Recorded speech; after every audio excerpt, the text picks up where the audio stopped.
হচ্ছে একদম perfect figure, তারা জানে না কিসের সাথে কি পড়তে হয়, ওয়েস্টার্ন ড্রেসের সাথে টিপ পরে থাকে। হ্যাঁ, সরি টু সে, আমি কাউকে উল্লেখ করবো না। বারিশা হকের মানুষের পিছনে পড়ে থাকার একটা স্বভাব আছে। এই মহিলা একটা গিরগিটির মতো সারাক্ষণ আসলে মানুষের পিছনেই লেগে থাকে।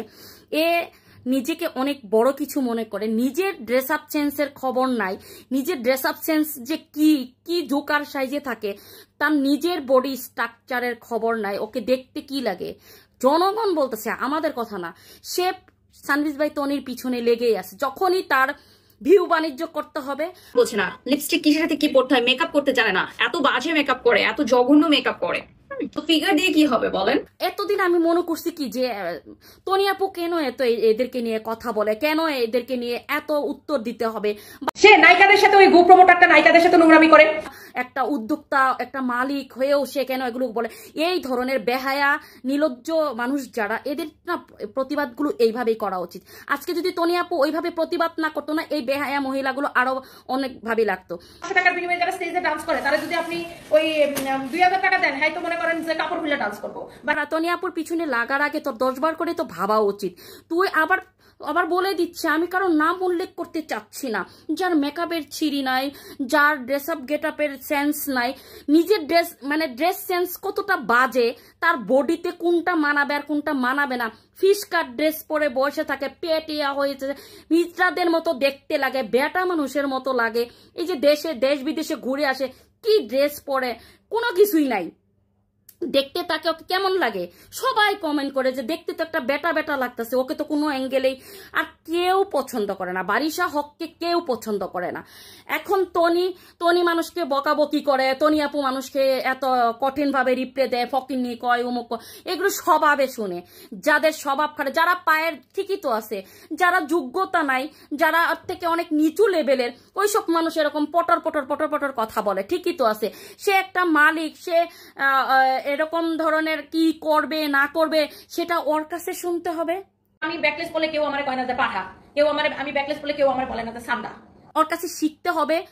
তুই একটা প্রমোশন কাজ করতেছস, তোর সেটা করা বাদ দিয়ে সে কি করতেছে, সে তনি আপুকে নিয়ে কথা বলতেছে, সে আরেকজনের বডি স্ট্রাকচার নিয়ে কথা বলতেছে, তার ড্রেস আপ সেন্স নিয়ে কথা বলতেছে। তোর ড্রেস আপ সেন্স কি খুবই ভালো, এগুলো তো প্রমোশন থেকে তুই নেস বোন। তোর তো একটা ড্রেস আপও আমাদের পছন্দ না, তোকে দেখতে এত বাজে লাগে, এত খ্যাত লাগে, মাঝে মাঝে দেখতে এত বিশ্রী লাগে, কি বলবো, নিজেদেরই দেখতে কেমন জানি অড লাগে। এখন আমার কথা হলো, সে তো তোর পিছনে লাগে নাই, তোর পিছনে যায়ও নাই, তোকে নিয়ে কথা বলার ওর কোনো ধরনের ইন্টেনশনই নাই তনি আপুর। তাহলে তুই কেন এইগুলো নিয়ে কথা বলস? তুই লাইভ করতেছস, বডি স্ট্রাকচার ভালো, মানে কি তোর কি হিংসা হয়? ওই মেয়েটার বডি স্ট্রাকচার দেখে কি হিংসা হয়? সে যে ধরনের ড্রেস পরে ওইটা আরেকটা বিষয়। এখন সে কি করলো না করলো সেটার পিছনে ওর গু খুঁচাইতে তুই যাস কেন? ও কি হাগু করছে না মুতু করছে সেটা তোর দেখতে হবে কেন? হ্যাঁ, ওর লেভেলে আসা উচিত। তনি আপুকে সবাই বলেন না যে ও এত বকাবকি কেন করে, এই ধরনের ব্যবহার করে, একটা উনার হয়ে সর্বক্ষণ অহংকারী করে, কেন করবে না? এই ধরনের 2 টাকার মানুষগুলো যদি তাকে নিয়ে এই ধরনের ট্রোল করতে পারে, ওয়েস্টার্নে টিপ পরা যাবে না। আবার দেখেন এগুলো সে লাইভ করে, লাইভে তো এগুলো বসে তনি আপুকে নিয়ে যে ওয়েস্টার্নের সাথে টিপ পরে করে। এ আবার কি করছে জানেন, এই যে দেখেন গেঞ্জি একটা ইয়া পড়ছে, ওয়েস্টার্ন পরে আবার টিপ পড়ছে। তোর বডিটা দেখতো, এ বডি কমাইতে পারে না, সারাদিন এই ল্যাংটা ব্যাটার সাথে এরকম ইয়া করে, সারাদিন জিম করতেছে, এত প্রমোশন করতেছে, এত কিছু করতেছে, সে কোনোটাই কমাইতে পারে না। মানুষ বলছে যে আপনি এত জিম করেন, এত কিছু করেন, তাহলে আপনার এই ডেনা দুইটা, এই যে দামরা দামরা বেটাগোর মতো যে ডেনাগুলো, এই মহিলা মানুষ হয়ে যে একটা বেটা মানুষ দেখতে, এটা কমাইতে পারেন না কেন? বলতেছে এগুলো তো মানুষ আরো করে। ভাই, মেয়েরা করে ওইটা আরেকটা জিনিস, যারা এগুলো বানায়, মাসাল বানায়, তো ওর কি মাসাল বানাইছে, ও তো কমাইতে পারে না, ওর বডি স্ট্রাকচার তো এরকম। তাহলে তুমি একজনের ড্রেস সেন্স নিয়ে কথা বলতেছো, নিজের ড্রেস সেন্সই তো ঠিক নাই। তোমার যে ড্রেস সেন্স, তুমি যে ধরনের পোশাক আশাক পরে তুমি স্টেজে ওঠো, তোমাকে দেখতে বিশ্বাস করো একদম কাক হয়ে মুর সাজার যে ইয়াটা, তো তুমি করতে পারো না, সেটা তো হয়ই না। তার মধ্যে আবার আরেকজনকে নিয়ে কথা বলার মানে সাহস হয় কি করে? আরেকটা কথা হলো, তার সাথে যত ধরনের প্রবলেম হয়ে গেছে তনি আপুর সাথে, যত ধরনের সমস্যা হয়ে গেছে, সেগুলো তো সমাধান হয়ে গেছে, অনেক কিছু হয়ে গেছে। আমিও ভাবতাম যে তনি আপু এদেরকে নিয়ে কেনই বা এত কথা বলে।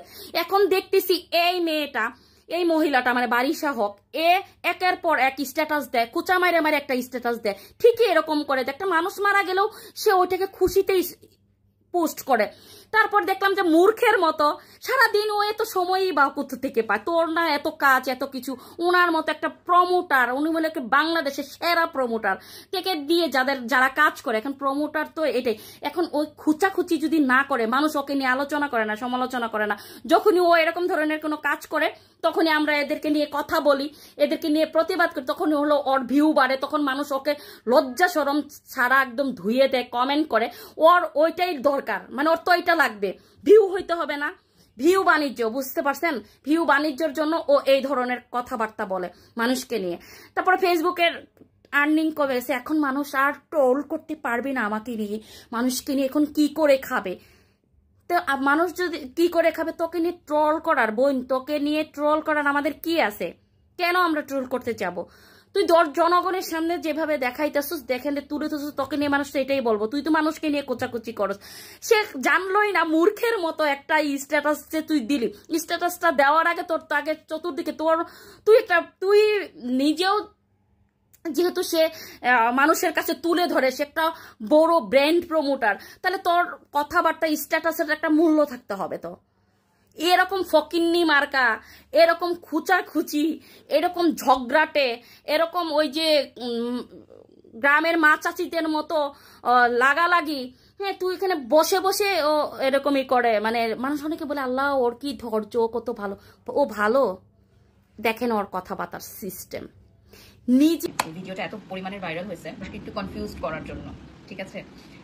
বডি স্ট্রাকচারের খবর নাই, নিজেকে তো কেমন দেখা যায়, কোনো একটা ড্রেস আপে যদি সুন্দর লাগতো। তো বোন তুই এত মেকআপ শেকআপ, এত ড্রেস আপ সেন্স তোর, তোকে তো একটাতেও কোনোদিন দেখলাম না খুব সুন্দর লাগতেছে, অনেক সুন্দর লাগতেছে, এরকম কখনোই লাগে না, খুব রেয়ার। বেশিরভাগই তো অদ্ভুত একটা সাজ দেয়, অদ্ভুত একটা মেকআপ করে, অদ্ভুতভাবে গেট আপ করে। সেইখানে আরেকজনের গেট আপ সেট আপ নিয়ে কথা বলার কতটুকু যুক্তিগত আমাকে বুঝান দেখি। তো হলো এরকম ফাও একটা স্ট্যাটাস দিয়ে বসবো, ফাও একটা কথা বলে বসে, আবার যে তুই এই যে সানবিজ বাইতনির পিছনে লাগলি, মানে তোকে যদি আবার ধুয়ে দেয় কি করবি? হ্যাঁ, তুই যে সারাদিনই লেকচার মারতেই থাকে, লেকচার দিতেই থাকে, মানুষের ট্রল করে, মানুষের এগুলো এই হইছে ওই হইছে, তুই কি করতেছিস? তুই তো খুচায়ে গু বের করতেছে যে ওর মনে গো আসতেছে কি আসে নাই, বের করতে হবে, গন্ধ ছুটাইতে হবে, এটা করে তারপরে লাফালাফি। মানে ও হলো জাস্ট একটা ভিউ ব্যবসা করতেছে এগুলো বলে বলে। দেখবেন সে লাইভ করতেছে একটা, তার ক্যাপশন আর একটা। তো এই মহিলা হলো খুবই দুর্দান্ত একটা ধাউড়িবাজ বলে এটাকে, বুঝছেন? খুবই ঝগড়াটে একটা ধাউড়িবাজ ভিতরে ভিতরে।